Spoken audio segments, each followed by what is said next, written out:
welcome to GameCube Gallery episode number 11. In GameCube Gallery, we are taking a look at the GameCube library one game at a time. In episode 10 of GameCube Gallery, we took a look at Fire Emblem Path of Radiance.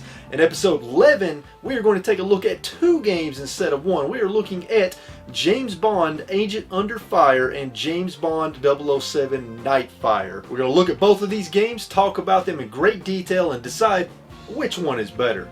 So, strap in folks and let's get into it.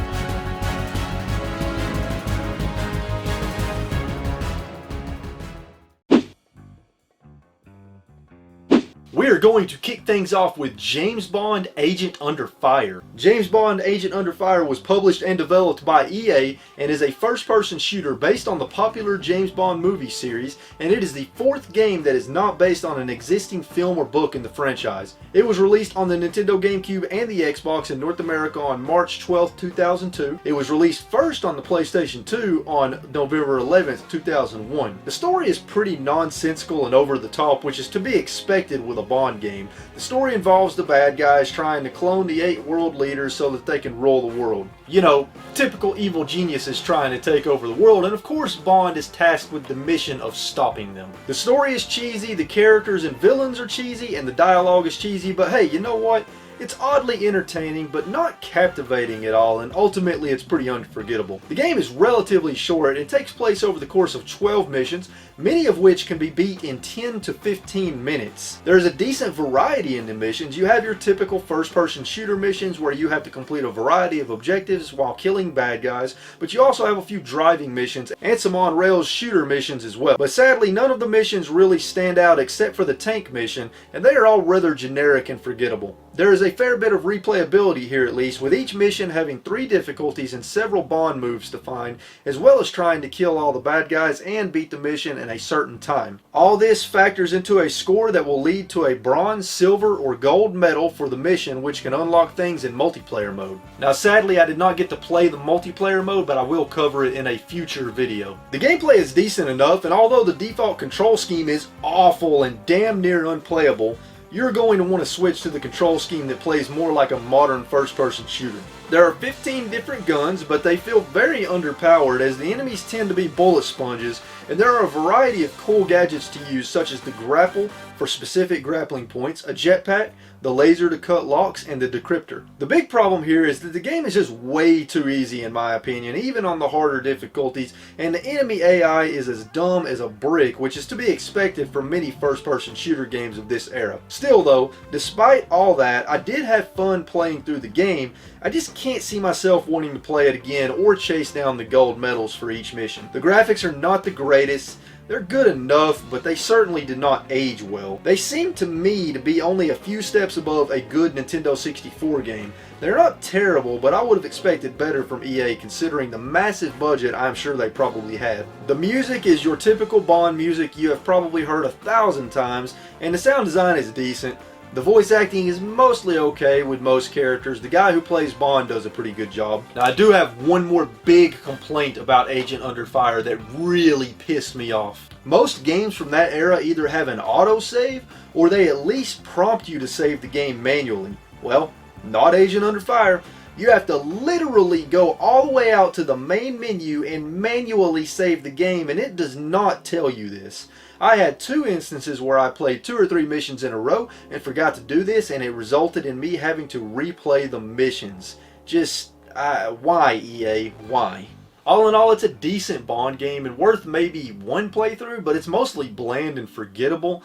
There are certainly better Bond games out there like Nightfire, which we're going to talk about here in just a little bit. James Bond Agent Under Fire was published and developed by EA. The EA studio that developed the game was known as EA Redwood Shores at the time, but they are now known as Visceral Games, or Word. We'll get to that in just a moment. EA Redwood Shores started in 1998 and in 2009 they became Visceral Games to rebrand themselves. EA Redwood Shores / Visceral Games developed many fantastic and well-known games such as The Lord of the Rings Return of the King, James Bond Everything or Nothing, The Lord of the Rings The Third Age, James Bond From Russia with Love, The Godfather and The Godfather 2, Dead Space 1, 2, and 3, and Dante's Inferno. In 2013, Visceral Games started working on an epic single-player Star Wars game with Amy Hennig of the Uncharted series as the creative lead. Sadly, in October 2017, EA not only canceled the game, but also decided to close the studio, which is very unfortunate because they were a very talented studio. James Bond Agent Under Fire received average reviews, as at the time of this recording on Metacritic.com it has a critic score of 74 out of 100 with 16 critic reviews, which is not too bad, but the user score paints a slightly different picture with a user score of 6.6 out of 10 with 31 user ratings. Now at the time, the James Bond franchise was booming, and this really shows in the sales of Agent Under Fire despite the average reviews. In North America, the GameCube version sold around 560,000 copies, the Xbox version sold around 650,000 copies, and the PS2 version sold around a whopping 1,900,000 copies. One interesting tidbit of information about James Bond Agent Under Fire is that the studio wanted to bring Roger Moore back in to play Bond again with his voice and likeness in the game, but unfortunately this didn't work out, and instead they brought in an actor named Andrew Bicknell to play Bond. Agent Under Fire takes around 5 hours to complete the main story and around 16 hours for completionists. The fastest speed run for Agent Under Fire is 35 minutes and 5 seconds on the GameCube version, which is just insane. If you want to watch that speed run, you can find the link in the sources down below. Agent Under Fire is a relatively cheap game on the GameCube. At the time of this recording, price charting has the game listed at around $6 loose, around $10 complete, and around $26 new. At the time of this recording, I am seeing Agent Under Fire listed on eBay at around $16 complete, and I'm seeing sold listings at around $11 to $13 complete. Now let's change gears a bit away from Agent Under Fire and start talking about this little gem, James Bond 007 Nightfire.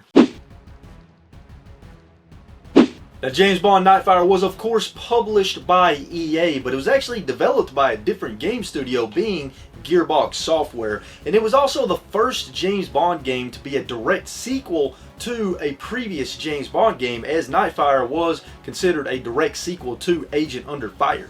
Nightfire was released on the GameCube, Xbox, and PS2 in North America on November 18th, 2002, and it was also released on the PC on November 28th, 2002.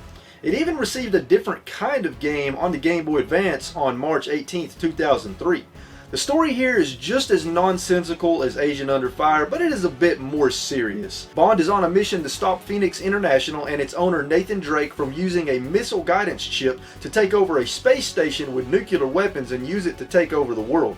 So again, Bond is tasked with stopping the bad guy from taking over the world. Nothing new here. Just like Agent Under Fire, Nightfire is full of over-the-top characters and villains and cheesy dialogue, and every woman wanted to bang Bond, but that was all part of the Bond experience in those days and was to be expected. Also, just like Agent Under Fire, Nightfire has 12 missions total, but the big difference here is that not only are the missions longer than Agent Under Fire, but there is also far more variety in both the objectives within the missions and the missions themselves. You of course have your typical first-person shooter on foot missions, which have a variety of objectives, everything from escorting a certain character, infiltrating a compound, retrieving a certain item. Some missions even have sections that require quite a bit of stealth, and if an alarm is tripped, you get game over. The on-foot missions are all quite long, and many of them have fairly large areas with multiple paths to explore and plenty of enemies to kill in a variety of ways. You also have some driving missions with vehicle-based combat,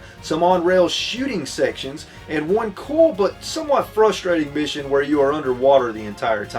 The final mission has you floating in space with a laser gun, killing bad guys and disarming nuclear missiles. So yeah, the game is over the top, but again, it really checks the gameplay variety box. One of my favorite missions has you fighting a bunch of snipers in an area full of warehouses and construction. That was a tense and fun mission. Also worth mentioning is that in Nightfire, the difficulty has been ramped up a bit and the enemy AI has improved. So unlike Agent Under Fire, which was a breeze, Nightfire is pretty challenging at times on harder difficulties. One very frustrating thing though is that I felt like the checkpoints were spaced out way too far. There were many times where I was pretty far into a mission and died and had not made it to the checkpoint yet, and I had to replay a long section over and over, and that was a bit irritating. So I would have liked to have seen more frequent checkpoints, but it's just a small gripe. And again, just like Agent Under Fire, there's quite a bit of replayability in the fact that each mission has 3 difficulties to clear and several Bond moves and medals to accomplish. Now again, sadly I did not get to play the multiplayer, but I will cover that in a future video. The gameplay in Nightfire is quite a bit better than Agent Under Fire. As I stated earlier, the game has far more gameplay and mission variety, and the enemy AI is better, and the game is more challenging. In addition to that, the controls are smoother, although you're still going to want to switch off the default control scheme, and the weapons are more enjoyable and they pack more of a punch. One thing I will say that Agent Under Fire wins out on is the gadgets. In Nightfire, I didn't feel like I had to use the gadgets as much as I did in Agent Under Fire, and I did enjoy the gadgets quite a bit in that game. I found myself wishing Nightfire had more gadgets and more opportunities to use them. Not only is the gameplay better, but the graphics are noticeably better than Agent Under Fire. The graphics in Nightfire are more in line with a proper GameCube game. The cutscenes look relatively good, and the in-game graphics have a fair bit of detail in both the character models and the environments. Music and sound design was on par with Agent Under Fire. Not much to talk about there. All in all, Nightfire is one of the best first-person shooters on the GameCube in my opinion, and I think it's better than Agent Under Fire in almost all aspects and categories. Now, as I stated earlier, Nightfire was published by EA, but unlike Agent Under Fire, it was not developed by an EA studio. It was actually developed by Gearbox Software. Gearbox Software was founded in 1999 as a company that developed expansions and console ports until about 2005 when they developed their first full game. Gearbox Software is mainly known for developing the epic and mega popular Borderlands series, which includes Borderlands, Borderlands 2, Borderlands the pre-sequel, and Borderlands 3. Nightfire received some pretty good critical acclaim. It's certainly reviewed quite a bit better than Agent Under Fire. At the time of this recording on Metacritic.com, the GameCube version has a critic score of 80 out of 100 with 17 critic reviews, and it has a user score of 8.4 out of 10 with 56 user ratings. Just like Agent Under Fire, Nightfire sold very well, not only because it's a James Bond game, but also because Pierce Brosnan was on the cover of the game and his likeness was used in the game itself, although he did not voice Bond. In North America, the GameCube version sold around 600,000 copies, the Xbox version sold around 580,000 copies, and the PS2 version sold around 1,450,000 copies, making it quite the success for EA. Now, an interesting little tidbit of information about Nightfire is there was a fair bit of content that was cut from the game. Among the cut content was some additional multiplayer maps, 6 cut missions, that's right, 6 missions were cut from the game, which is insane, and there were 3 weapons that were cut from the game. This makes me wish that EA would release an HD remaster or remake of Nightfire and add in all the cut content and add online multiplayer. That would be pretty freaking awesome.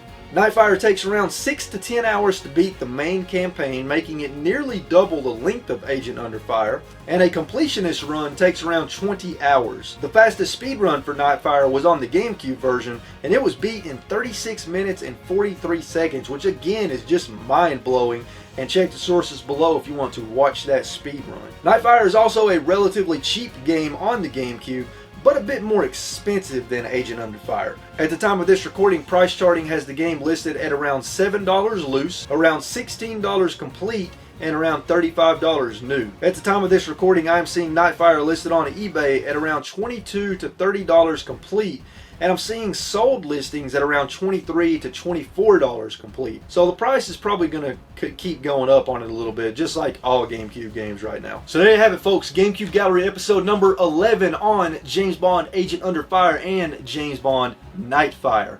Which game is better out of the two? Well, in my opinion, I think James Bond 007 Nightfire is the better game out of the two. But I want you to let me know in the comments down below which game you think is the best. And also just let me know in general what you think about these James Bond games or other James Bond games. Let me know all that in the comments down below. And as always, if you enjoyed this video, hit that like button. Subscribe if you're new to the channel so that you can join the RetroWolf family. And folks, stay safe out there. Keep playing games and having a good time. Maybe go play you a James Bond game.